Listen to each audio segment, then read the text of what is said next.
Donc là, dans cette vidéo, je vais commencer à voir les composants et props. Et je vais commencer par le Stateless Functional Component, que l'on peut traduire par composant fonctionnel sans état. Donc c'est celui-là le plus basique. Car après, on verra qu'on peut aussi faire des composants avec donc une fonction, mais aussi avec une classe. Donc, les composants components permettent de découper l'interface utilisateur en éléments indépendants et réutilisables, ce qui permet de considérer chaque élément de manière isolée. Donc c'est l'intérêt de React et de ses composants. Les composants sont comme des fonctions JavaScript. Ils acceptent des entrées quelconques, appelées props, et renvoient des éléments React décrivant ce qui doit apparaître à l'écran. Donc props pour propriété. Donc les composants sont le cœur de React, et en anglais on dit React Component. Il y a deux manières de créer un composant, donc fonction ou classe. Donc là on va voir la fonction. Et son petit nom, c'est la Stateless Functional Component. Donc stateless est sans état, fonction, composant. Donc en français, on dit composant fonctionnel sans état. Donc un composant sans état est un composant qui peut recevoir des données par le biais des props et les restituer, mais il ne gère pas ni ne suit les modifications apportées à ces données. C'est une fonction JavaScript qui renvoie donc par le biais du return, du JSX ou nul. Le nom de la fonction commence par une majuscule. Donc sur la documentation, on a les références détaillées de l'API des composants. Donc c'est dans la doc officielle React.js dans référence de l'API. Donc on va aller dans Visual Studio Code. Donc là j'ai mon composant ici. Là je vais tout supprimer, je vais recommencer. Ok, si je fais CTRL S, il n'y a plus rien ici. Donc pour faire un Stateless Functional Component, donc un composant fonctionnel sans état, je vais utiliser l'extension qui me permet d'écrire du code plus vite.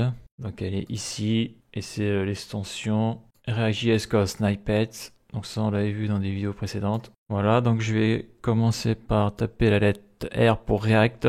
Stateless, on le voit ici, ça apparaît React Stateless. Et le C c'est Component. Je clique dessus, voilà. Donc là j'avais créé mon fichier header.js.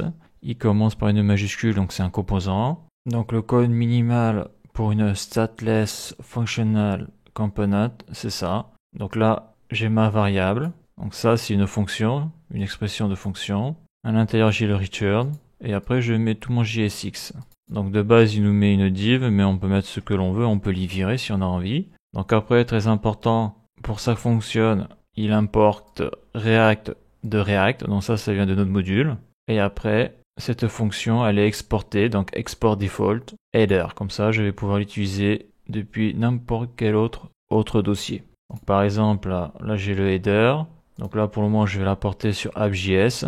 Et là, donc, import header from. Et c'est là où j'ai créé le composant header.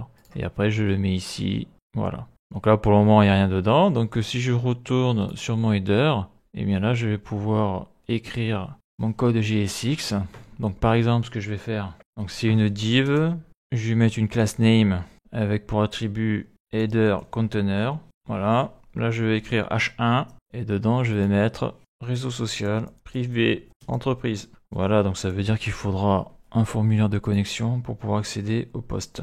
Là je fais CTRL S et voilà le résultat. À noter que si on veut pas appuyer sur CTRL S, on a ici dans File, on a l'autosave. Ça veut dire que dès que je modifie là, eh bien je n'ai plus besoin d'appuyer sur CTRL S. Donc c'est un avantage, mais le gros inconvénient c'est que, on le verra, c'est que quand tu fais des erreurs de code, par exemple quand tu utilises les classes là pour utiliser les états, ben, des fois ça plante complètement et tu es obligé de cliquer ici ou de faire F5, comme là je le fais là, pour réactualiser la page web parce que le serveur a planté. Ça arrive souvent, c'est pour ça que moi je fais du CTRL S. Donc là pour le moment je vais le laisser en autosave, on verra bien ce que ça fait, si ça plante ou pas, mais voilà, ça évite de faire à chaque fois des CTRL S, donc c'est très intéressant lorsque l'on fait du CSS. Donc là si je prends la page là, réseau social privé entreprise. Donc là par contre ce que je vais faire c'est le mettre à 100% et on voit que c'est écrit tout petit. Donc ce que je vais faire c'est aller sur le style, headers, là je vais faire font size.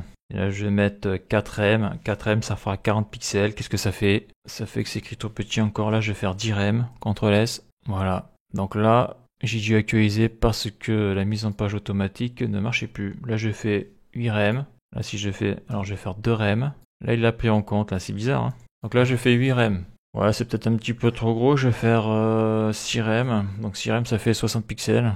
Voilà. Après, ce que je peux rajouter dessous, c'est le logo de l'entreprise ou sa banderole. Donc là, je mets ici. Mais là, je vais faire IMG. Voilà, c'est mieux. Et là, je vais utiliser le service qui me permet de gérer une taille d'image, comme je l'avais utilisé avec les vidéos JavaScript où je faisais le site e-commerce en JavaScript natif. Et c'était le service via placeholder.com. Donc https://via.placeholder.com. Donc si je marque 150, qu'est-ce que ça fait? CTRL S, ça me fait un petit truc comme ça. Donc si je fais 150 fois 800, CTRL S, c'est pas la bonne syntaxe. Donc je vais mettre un X plutôt. Donc ça c'est bon. Donc je vais plutôt faire l'inverse. 800 fois 150. Voilà. Donc si je le mets comme ça, ben voilà ce que ça fait. Donc ça me crée une image de 800 pixels par 150 pixels. Donc ça peut être un logo ou une banderole, ce que l'on veut. Donc là pour le moment je fais pas la mise en page. Je vais écrire logo entreprise.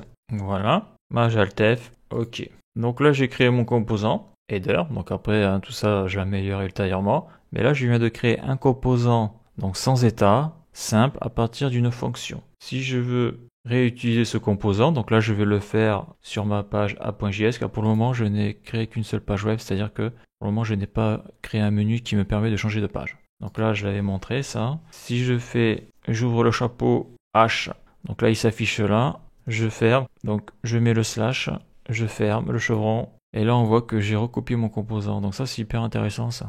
C'est qu'on peut les réutiliser autant de fois que l'on veut et on peut les utiliser dans toute la web app. Donc ça c'est bon.